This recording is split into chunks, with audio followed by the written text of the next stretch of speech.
ఎందుకంటే దిల్ రాజు మీద ఎప్పుడు రాళ్ళు వేసే వాళ్ళ గురించి కూడా అభిమానిస్తున్న ఇంతమంది ముందు వాళ్ళ గురించి కూడా మాట్లాడాలనిపించి 2 నిమిషాలు మీడియా వారికి ఇది నా పర్సనల్ స్టేట్మెంట్గా చెప్పాలనుకున్నాను. ప్రతి సంక్రాంతికి సినిమాలు రిలీజ్ అవుతుంటాయి.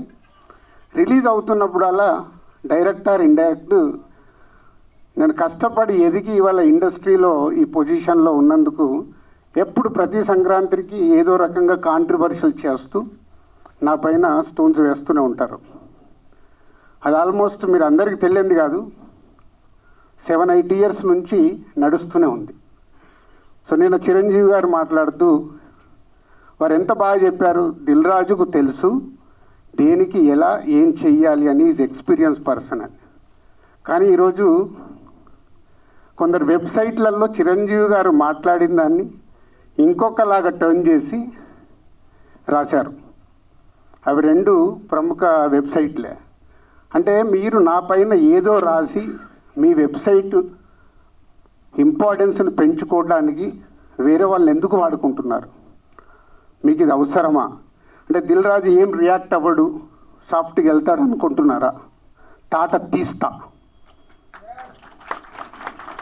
చాలా రోజుల నుంచి ఓపిక పడుతున్నాను, ఎందుకు అని సాఫ్ట్గా వెళ్దామని. సంబంధం లేకుండా పోనీ ఆ ప్రొడ్యూసర్ వచ్చి మీ దగ్గర ఏమన్నా మాట్లాడా? మీకు అంత దమ్ముంటే ఆ ప్రొడ్యూసర్ని నన్ను స్టేజ్ పైకి పిలిచి కూర్చోబెట్టి క్వశ్చన్స్ వేయండి. ఎందుకు ప్రతి సంక్రాంతికి నన్నే టార్గెట్ చేయాలి?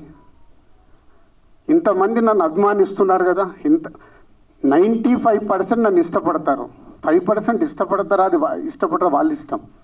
ఒక మనిషిగా నేను అందరినీ సాటిస్ఫై చేయలేను. సాటిస్ఫై చేస్తున్నాను కాబట్టి ఇండస్ట్రీలో నాకు ఈరోజు ఇంత మంచి పేరుంది. మీ అందరికీ తెలుసు, దిల్ రాజు అంటే ఒక బ్రాండ్ బిల్డ్ చేశా. వ్యాపార పరంగా వచ్చే కొన్ని కాంట్రవర్షియల్స్ని మీరు అడ్వాంటేజ్గా తీసుకొని ప్రతి సంక్రాంతికి మీ వెబ్సైట్లు, మీ కొన్ని యూట్యూబ్ ఛానల్స్ కొన్నిటికి వాడుకుంటున్నారు. అది 100% తప్పు. మొన్న జరిగిన ఈ సంక్రాంతి రిలీజ్ల గురించి ఛాంబర్లో మీటింగ్ పెట్టి ఛాంబర్ ద్వారా డీల్ చేసి రవితేజ గారిని కన్విన్స్ చేసి ఒక సినిమాని సంక్రాంతి నుంచి జరిపాం. అది ఎంత కష్టం అది మాకు తెలుసు. తర్వాత ఉన్న 4 సినిమాలు మళ్ళీ ఎవడో రాశాడు, దిల్ రాజు గారు ఏదో తమిళ సినిమా రిలీజ్ చేస్తున్నాడని. ఎవడు చెప్పాడురా నీకు నేను రిలీజ్ చేస్తున్నానని? ఎవడు చెప్పాడు? నీ దగ్గర ప్రూఫ్ ఉందా? నేను చేస్తున్నానని ఉందా? ఆ తమిళ సినిమాను కూడా రిలీజ్ పోస్ట్పోన్ చేయించింది నేను, తెలుగులో రిలీజ్ వద్దు అని. మీకు తెలియని న్యూస్లు రాసుకుంటూ ఎందుకు వాడుకుంటున్నారు? ఇందాక నేను అన్నాను కదా, తాట తీస్తాను. ఈజీగా తీసుకోవద్దు. నా పైన ఏదైనా రాస్తే, తప్పుడు రాతలు రాస్తే, మీకు తెలియకుండా కాంట్రవర్షియల్ చేస్తే ఈ రోజు నుంచి నేను ఊరుకోను. ఇన్ని రోజులు నడిచిపోయింది, అది గుర్తుపెట్టుకోండి. 4 సినిమాలు రిలీజ్ ఉన్నాయి. మహేష్ బాబు గారు, వెంకటేష్ గారు, నాగార్జున గారు, దాంతోపాటు హనుమాన్ సినిమాని నేను రిలీజు ఆపాలి అని చెప్పానని రాశారు.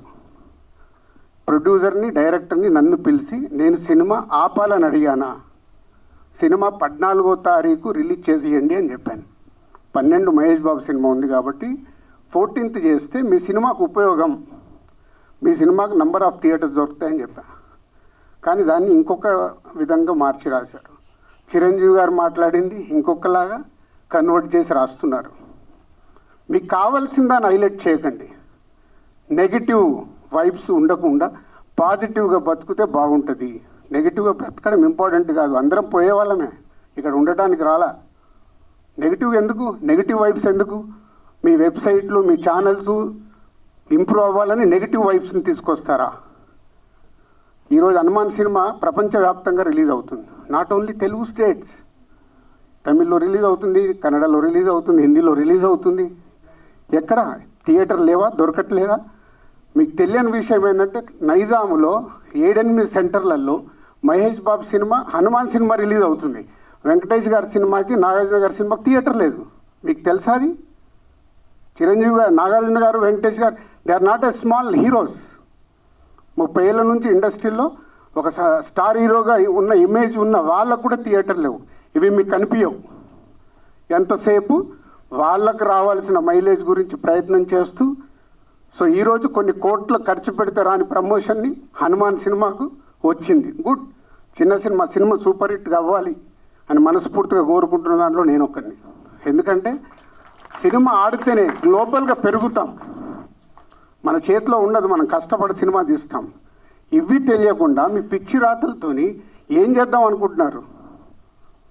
మళ్ళీ మళ్ళీ మళ్ళీ చెప్తున్నా, నా గురించి ఎక్కడన్నా తప్పుగా నా పేరు పెట్టి రాస్తే తాట తీస్తా. దీంట్లో తేడా లేదు. నిజాయితీగా మీకు ఏదైనా న్యూస్ ఉంది రండి, 24 hours అవైలబుల్. మీకు ఏదైనా న్యూస్ కావాలి, సార్ ఇలా ఉంది ఇదేంటని అడగండి, నేను సమాధానం ఇస్తాను. నా పిఆర్ వాళ్ళు కూడా మాట్లాడారు డైరెక్ట్. ఎప్పుడన్నా మీ మీడియా వాళ్ళందరికీ తెలుసా ఐఎమ్ అవైలబుల్ ఎనీ టైం. మీ మెసేజ్లకు నేను రిప్లై ఇస్తాను, మీ ఫోన్ కాల్స్కి నేను రిప్లై ఇస్తాను. చెప్పండి మీ మీడియా వాళ్ళందరూ, ఎప్పుడన్నా నేను లేనా, అవైలబుల్ లేనా? దేనికి? మీ మైలేజ్ కోసం నన్ను వాడితే మళ్ళీ మళ్ళీ చెప్తున్నా, తాట తీస్తా, గుర్తుపెట్టుకోండి.